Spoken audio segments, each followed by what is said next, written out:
one student really can turn a school upside down. God can really use you. I've said all this stuff to say if God can use somebody as messed up as me, he can definitely use you. So guys, tonight I just challenge you. Will you live this Jesus thing out? Will you really get passionate and see what God can do? Last thing is, guys, just live the dream. Be the change that you want to see.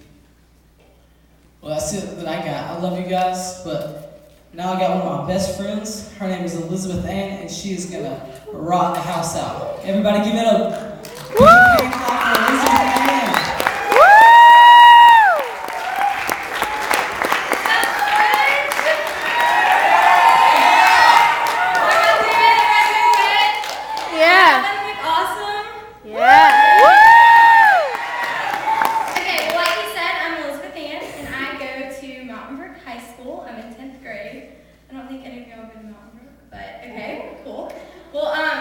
Tonight, like Nick said, we're talking about living the dream. And when I think about living the dream, I think about we live the dream by rising up. And so my heart is that our generation would rise up, that we would rise up in the way that we interact with people and in the way that we talk about others and the way that we view ourselves and in the things that we do. And I think that there's this way that seems so right in our culture.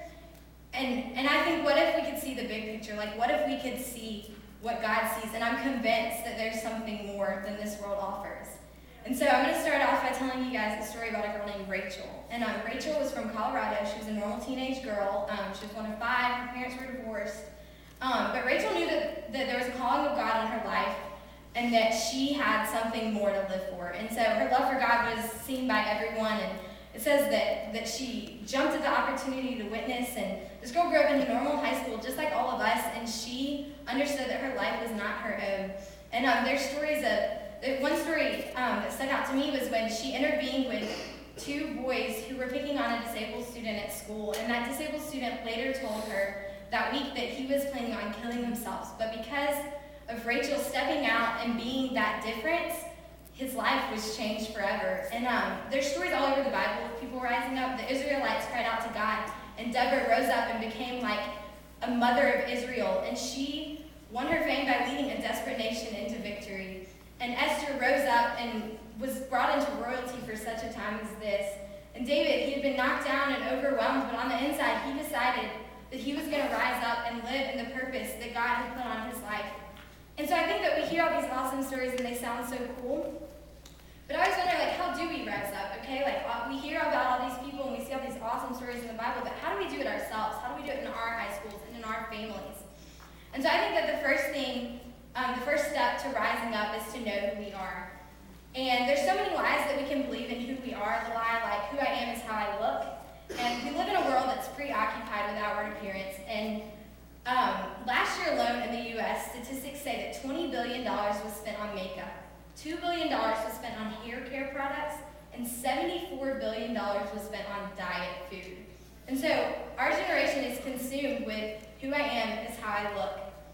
And for some of us, this has haunted us our whole life. Maybe the scars in this area are so deep, and so we spend our time and our energy and our money trying to be something that ultimately we're not. And maybe we've heard our whole lives how fat we are, or how we're never going to match up to our siblings, or how we're not good enough. And there's all these lies that we hear. And so we look at magazines and billboards to find the beauty that we see. And the problem is that we're looking at a broken image that was broken at creation. And the Bible says that beauty is fleeting. And so like I said, we look at magazines and we look at billboards and we see these people. And I know girls, it's easy to look through magazines and see all these girls who look perfect and we want to be them. And we strive for that in everything that we do, and we feel like we never get there. And can I just tell you, first of all, those girls are not real, okay? And I found this video that I'm going to show you guys. And Doug made a video that shows, I mean, you don't have to see it, but it's the process of a girl from no makeup on, no nothing, to they put makeup on her, and then they take pictures of her, and then they Photoshop, and they stretch on her neck, and they do all this stuff, and it just shows that the image that we see is not real. And so check this video.